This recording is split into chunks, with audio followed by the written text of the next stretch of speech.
Hi everybody, this is Julissa. Thank you so much everybody for coming back to my channel. Thank you so much to everybody who's listening right now in the podcast. It is Wednesday, March the 4th, 2026. I'm here to speak about a viral post. This happened on the X app, formerly known as Twitter. And this is in regards to loud children inside the church, okay? So I'm going to tell you exactly everything that went down with that post. Before I continue, I want to say, first of all, that is a mannequin that you see. If you're watching the video, that is just my dress form. Okay. I wanted to say that. And I want to say thank you so much to everybody who has been following Julissadesigns podcast on Spotify. Thank you guys so much for doing that. It helps me as a creator. So every time that you follow the podcast, I really, really appreciate it. The same thing to everybody who's been following Julissadesigns podcast on Apple podcast. Thank you guys so much for doing that. Also want to thank everybody who's also, of course, watching this video right now on YouTube. Don't forget to share, like, and subscribe.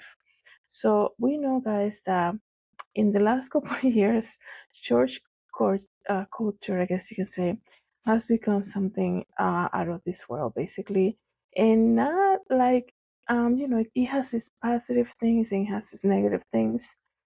There's a lot of production going on with the church right now. Inside the Church of Christ, there's a lot of content creating without your permission. There are photos of people worshiping in the church, and out of nowhere, there's somebody taking a photo of you, and then they're posting that on the church page, and they're posting a photo of you with your eyes closed worshiping the Lord inside service, and they're posting it on their Facebook page. And it's just that intimacy about going to church, and and even like showing up to church and like being greeted and all of that. There's always like a camera, and I don't know where that started. There's one thing to I think there's a way to promote something good that's being done for the Lord inside the church without having to make it seem like a paparazzi type of episode. It's just my opinion. And the reason that I say that is because when that is emphasized, in this level of, what is needed here, is about creating content on Sunday, or it's about making sure that everybody feels welcome truly and not invasive. There's a privacy issue also, and also, the atmospheres of not being well received. And the reason that I say that is could be families that have children that don't want to stay in the children's class. That happens everywhere, right? You go to a restaurant, there could be a child crying, and it interrupts you if you're there eating without any kids. It interrupts you, but kind of like at the same time you have understanding. You understand, yeah, that's just a family that has a child that's having an episode, right? It's not gonna last forever, obviously, and you kind of feel for them. You have compassion for them that the child is crying. So being on an airplane, right? There could be a child that's crying. Some kids, excuse me, can cry the entire flight, and that's just something that's just living, right? That's what children do. That they're gonna cry, they're gonna raise their hand, they're gonna shout when everybody's quiet. That's what they do, right? And because this content creating idea inside of the church, inside of the auditorium, inside of the what is that called? Inside of the church, right? The church gathering. I think the content has become such a priority over what's really important here, to make people feel like, hey, how can I help you with with your child that's crying, instead of hushing over to a family that has a child that's crying and say, you gotta leave right now because we are recording for our Facebook page, we are recording for our YouTube page. It's like, we have to really start to analyze what's really important here, because just like that, it can make somebody feel so unwelcome, especially when people, they're thinking about going to church and they see a church and they're like, we're gonna try this one, we're gonna go and check this one out. And then they sit in the auditorium in the main sanctuary, right? They sit with their family, and the child is uncomfortable. It's, they're not used to having the lights down and having loud music and people clapping and surrounded by other people clapping and raising their hands. It's a new thing for them. So they could be like, let's get out of here. They start crying, and you can see the mom is struggling, right? Trying to get them a pacifier, trying to give them a book or something so that they can sit through service. But even before that 5 minute interval, it doesn't even get to be 5 minutes. You can see the usher coming rushing. They're so attentive to that. Instead of to immediately say, "Can you leave because we are recording for our YouTube page?" And that's the thing that we have to look at. In that moment, that family will be like, "We are never coming here. We just were embarrassed. We are being called out immediately." And I think that's something that there it needs to be revised. I believe in a lot of the churches. Um, it's just something that you see, like, even you're not even like it's not really affecting you in that moment. You still feel compassion for the family going through that, and it's just crazy. And the reason that I'm talking about this, what I'm going to read to you guys about, is a small Pennsylvania church has gone viral after embracing a policy that welcomes so-called loud kids in worship, a message that has sparked intense debate across the internet. The memo, which originated at the First Baptist Union in Mississippi, was reported last week by Mount Washington United Brethren Church in York, Pennsylvania, and it said it didn't gain. They're saying it didn't gain national attention until the New York Times columnist David French shared the image on the X app, which I was saying earlier, the Twitter app, which this image passed millions of views, right? And it said, the post said, allow kids effective immediately. This is the memo that the New York Times columnist shared on his Twitter page. And the memo is from that church. He said, effective immediately. If a family is considering visiting Mount Washington Church and they have a loud kid, the following options are available. Option number one, the family should bring the kid. Option number two, the family should make sure that they bring their kid. Option number three, the family is to see that the child is brought to church. Amen. And option number four, the kid is absolutely welcome and expected. Praise be to God. They call it the law policy. And it says the memo added that the children's noise is not a distraction, but evidence of life, growth, and the future of the church.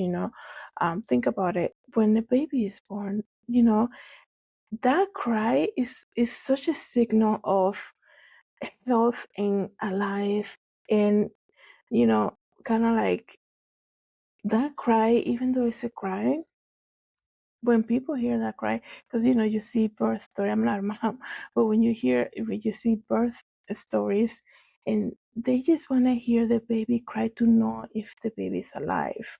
And I don't know when it had become such a bad thing, right? One thing is to have a child hitting everybody, right? Or screaming and just like dumping water or something like this, disrupting the other people sitting around. Like, obviously that's a different thing. But when a child is crying briefly, because usually it's very briefly, they either will get a book, a pacifier, or a snack. You see the mom immediately struggling. What I don't like to see when I hear a child crying, that the parent, one of them, immediately has to leave. It's almost like they're so terrified to even be called out by an usher. Um, and it's like, because it makes them feel singled out and embarrassed in that moment. And you're like, oh my goodness, I don't understand. Like, that's crazy, but that's what the church has created, this fear of Don't bring your loud kid here. They're not really welcome. We're recording for our YouTube page. That is more important. We're creating content here. We don't want to destroy the service. And this is the thing. Every service has become this big production that, what is more important here? Are we even connecting with people when we're so concerned about this, production making that we have to do every Saturday to feed these apps constantly, right? To feed them up. You gotta post here, you gotta make the shorts, you gotta make the reels, and it's like, what's really important to make a family feel welcome, or to make sure our sound is great because we don't want to disrupt the service on YouTube. I guarantee you, if you're watching a service from a different church, whatever, right, on YouTube, and you hear a baby crying, I'm not gonna be like, oh, they should have just gone and get that baby out quickly. I want to hear what the sermon is. Like, that's just, it's like, that's just life. Like I said, like, you go into a plane and there could be a baby sitting there, a mom with a shower sitting next to you, and that shower will speak the entire time, the entire flight, and they will even ask you questions. If it's a toddler, they'll try to play with you. That's just living. But we expect kids to be set behind. They're not welcome here. You have to leave right now because the baby keeps crying. You're in the sanctuary. You have to exit right now. And like I said, we're in that moment that one little thing will make people never want to come back to church. And like, is it really worth it, right? Is that really what we're called to do? We're so concerned about the production. It's insane, right? Um, So this columnist shared this, and this church has been getting a lot of attention, and I'm sure this came out, I'm sure for a reason, right? Um, the memo added that the children's noise, like I said earlier, is not a distraction, but evidence of life, growth, and the future of the church. It concludes, if your child makes noise, you are not bothering us. You are blessing us. The policy enacted no exceptions. Many religious leaders and parents uploaded the message as needed correction to churches that shame tired families away from attending. Let me tell you something, just with that sentence here before I finish here.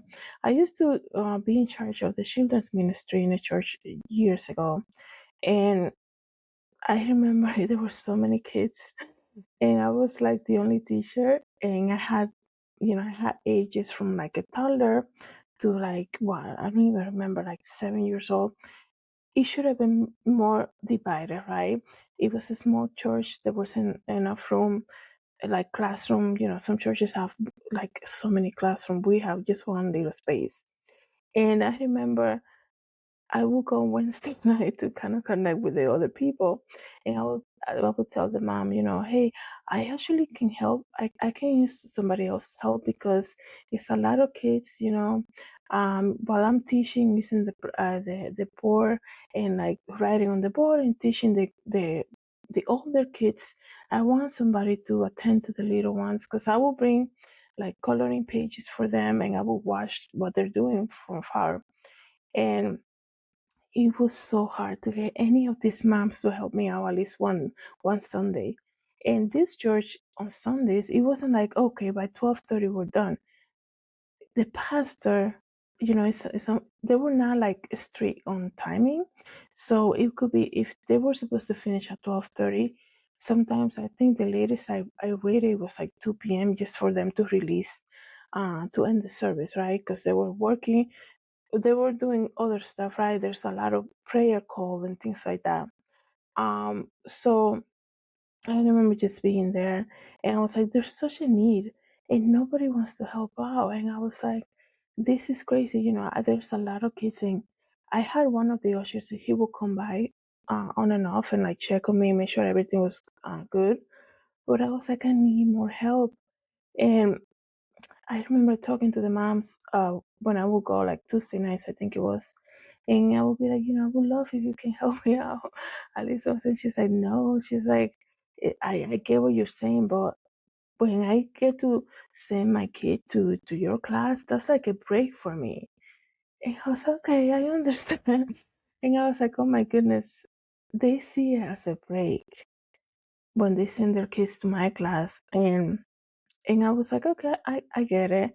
And then, there was like another, I remember asking another mom, and she's like, no, she's like, I can't deal. She's like, I have three of them at home constantly. I can never be like coming here and dealing with more kids is enough for me. And I was like, okay, I get it. I get what you mean. And it was just so hard. It was just so hard for me to get people to help out. Children's ministry is a big thing in the church, but even in the small group that I had, well, in the small classroom that I had, was a big group. It was a lot of kids, and um, I even had a child that I think I mentioned this in one of my videos before. That child had autism, and what I would buy for him to, and to kind of like be there. He will be, I think he was like 8 years old, something like this.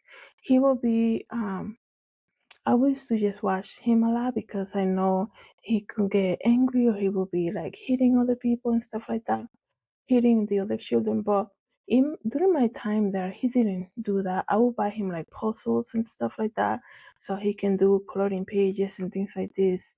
And when he needed something, because we also have snack time, which I did too. When he needed something, he would come and, he would just come and touch me and say like, oh, I need the bathroom or something like this. But I remember, um, I remember thinking, this is a lot, and I cannot believe that nobody is willing to help out. And then, I remember speaking to the pastor, and they started recruiting other people, see who can help out for a little bit. And then I remember one other teacher, somebody else who had done this before. She actually um came out and was like, okay, look, we're gonna do the class. You do one Sunday, do another. I was like, oh no, this is great. But it was like welcoming all the kids like that, even the child that had autism, like we will accommodate, because the last thing you want is for a family to be like, I don't want them going, because every time he shouts or he screams or something, it makes them feel so unwelcome. And that's the thing about this memo. You don't want anybody to feel unwelcome, because the gospel is for everybody, right? How can you look at a family who just shows up one time, right? Maybe they're visiting, whatever, and the child is screaming. You see the family struggling to get them like coloring pages, a pacifier, or even a snack, and you're gonna ask them to leave the place already? Like, we're so concerned about this production thing. And I understand that God is a God of order, right? And if we're doing things for the Lord, it should be done for the glory of God. But there is a thing that we have to remember, that is this really God in this moment, that He wants you to tell people to just leave, right? There's so many things that we can speak about. I'm making this video way too long. There's so many things that we can speak about this. I remember, I'm going to tell you this briefly. When my mom started dealing with memory loss, I had a situation that happened to me in the church, a whole different church. She used to go to the Spanish service, and I used to go to the English service. And one time, I didn't think my mom was like, I will leave her in the Spanish service and we'll go to the English service. I didn't think she was doing anything, um, like anything bad. I thought she would just go in and sit and listen to the service, and then normally she will come and look for me. Or I will, if I finish early, like if the English service will finish early, I will go and look for her. And we did that so many years. And one Sunday, it was just one Sunday that I'm worshiping the English service, and I see somebody coming and saying they need you, and I was like, what's going on? And I see the Spanish pastor coming with his phone in his hand, and I was like, oh my goodness, what's happening? And he's coming with his phone in his hand, and he said, I want you to look at this live stream from my Spanish service. And I was like, okay. He's like, look, you see, that is your mom. She's, I think she was near or next to the guy with the guitar and the worship thing. They're doing worship, and I don't know, she's trying to hug him, and she's just standing there worshiping, kind of like she left her place and walked into the when they're worshiping. You know what? And he's like this. The pastor had to come out and bring me a phone so that I can look at the live stream. Like, I wasn't gonna believe this guy. The biggest surprise of my life. Not only that, but you need to understand, the leader had to leave his congregation, as you can say, the Spanish group, the Spanish service, which it was huge, to come and look for me in the English service in the sanctuary, to bring me out, to show me a live view what my mom was doing. In that moment, I was like, this is not happening. This is crazy. Not because of my mom. I couldn't understand that there was no ladies ministry. In that moment, there was no ladies group ministry, no pastor wife who could be like, I mean, my mom was known there. She had gone there for many years. She would do a lot of the ladies group gathering. Every event, I would go and drop her off because that was her thing, her Spanish group. Nobody could have come out and grab her and say, come on, sister, like that's the worship thing. Let's go back to our seat. They left her there to be kind of like embarrassed, I guess you can say, or making fool of herself, right? Nobody in that whole group, it was big, it was growing too. Nobody was able to have the compassion to go and get her and be like, come on, or come on, sister, you're not supposed to go here. That's the worship team. Come back to your seat. Nobody did that. They had to send the pastor to look for me. In that moment, I just couldn't believe it. That was the biggest shock that I had. And he's like, I don't know how to resolve this, he said to me. And I said, why don't you tell her that I'm looking for her? He said, oh, I'll go do that. I just couldn't believe this happened. I couldn't believe that how quickly we just erase our compassion from people, because it's like, this is the same woman that goes to you guys to the barbecues, who goes to the ladies group. This is the same woman who goes with you guys everywhere, who does the Christmas dinner with you guys, who cooks and all of that. No lady from that ministry, like, I can understand maybe the pastor didn't want to do it. No usher, no lady, nobody could have come and said to her, come on, you gotta come this way now. I just couldn't believe it. And as I go back to the center and get my bag and go out to the Spanish service, as I approach the entrance, they look at me and say, oh, right, you're here because your mom. Yeah, one of the people said to me, yeah, no, we have so many people here, so many new visitors, and your mom is disrupting. I was like, oh my goodness. I couldn't believe it. That moment was just so crazy to me. Um, and we were like, I mean, we were members for many years, serving and all of that, and they couldn't have that little bit of, sisterly compassion. But if that made me feel like I don't want to even be back here ever, being known, right? Imagine a new family visiting the church, right? And the reason that I wanted to share that story that happened with my mom, because I know there's so many other there's such a need for people who stay home because they're not welcome, um or they're gonna be called out immediately, if we have a person with dementia who is wanders, right? That's what they do. They wander and they like to say hi to everybody, like we all believe in Jesus here. Like, how would you, like, what would you make somebody feel like they shouldn't be here? Like, nobody's like, sometimes people feel embarrassed that they might do something, but if somebody comes and say hi to me and you can tell that they have some type of mental issues or something, like, I'm not gonna be like, oh, I don't want them to even touch me, I don't want to do that. Like, we're all here for God. Like, the whole purpose is for us to be welcome and to be, I mean, like I said earlier, the gospel is for the Lord. I mean, the gospel is for everybody, right? That's what the Lord wants. The gospel is it's for everybody. It's not for the people who can sit quietly through a whole service. But our churches are making it like that. So many people don't even go to church because they might, somebody who sits in a wheelchair all day and they shout or something when they hear the worship thing and people are clapping, they shout. The usher will be like, you have to keep it quiet because, like, come on.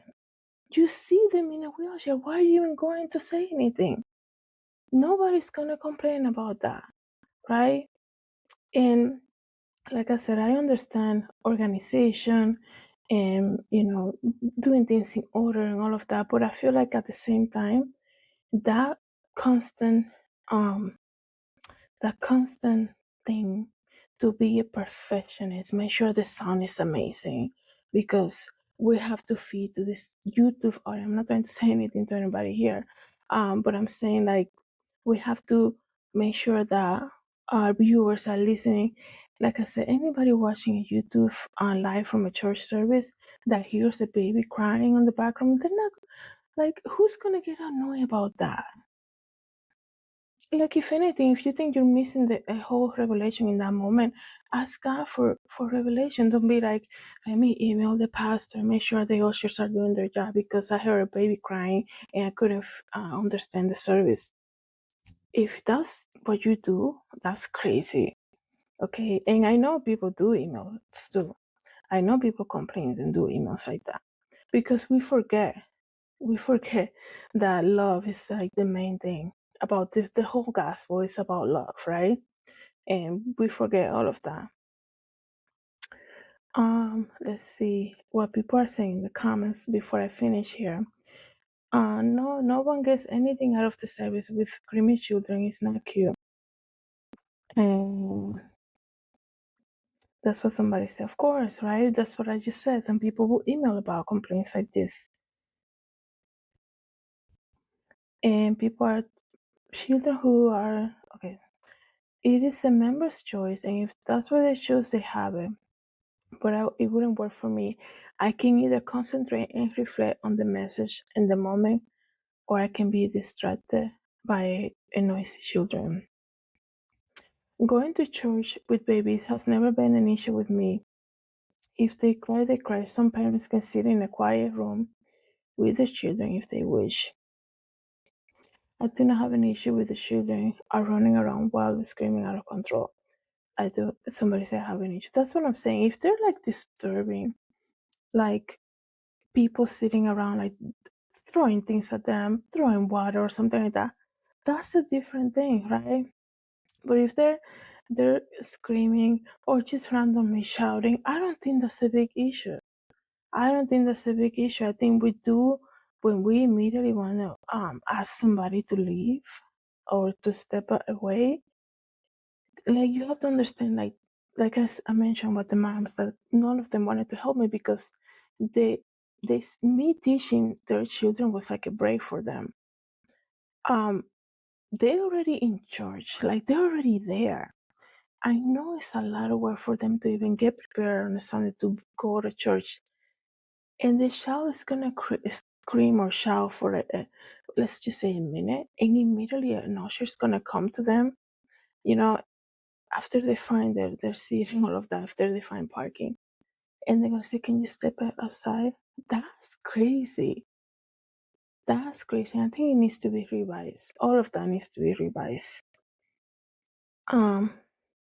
Somebody said church services, restaurants, and most public places are filled with loud, unruly children. I am amazed and appalled at parents who ignore shouting and whining, who allow loud tablets and phones, and who think nothing of the little ones, who wander and run out the stores in parking lot. It's That's what I'm saying. People are gonna debate this and they're gonna say, "Oh no, we don't want to sit around and allow children." And somebody said they should have soundproof nursery. Not every church has the financial means to, make this high fancy rooms for all of that. I think the whole thing needs to be revised. The whole thing needs to be revised because I know there's a lot of adults dealing with some type of disability who stay behind, who don't join the church because they get asked to leave for whatever reason, for whatever odd thing that they might do.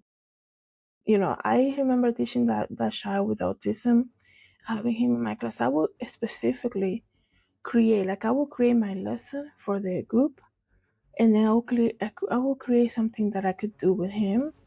If the kids are doing some type of activity, I will go and sit with him and try to do puzzles or try to do some type of other activity because, that's the thing I don't understand. The gospel is for everybody, right? If truly believe that, welcoming people, in the church who allow, or the mom who has the child who screams every so often, that shouldn't be an issue. We all believe in the Lord. That shouldn't be an issue for anybody. So I'm sorry I make this video too long. Let me know, guys, what you think about this. I know it could be a controversial thing. Thank you guys so much for coming to the channel. Thank you so much to everybody who's listening to the podcast. Have a good day.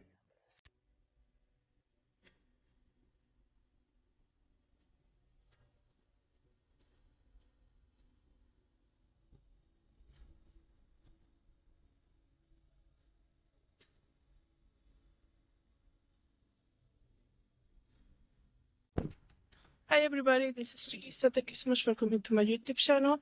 Don't forget to share, like, and subscribe. And I hope to see you in the next video. Have a good day, everybody. God bless.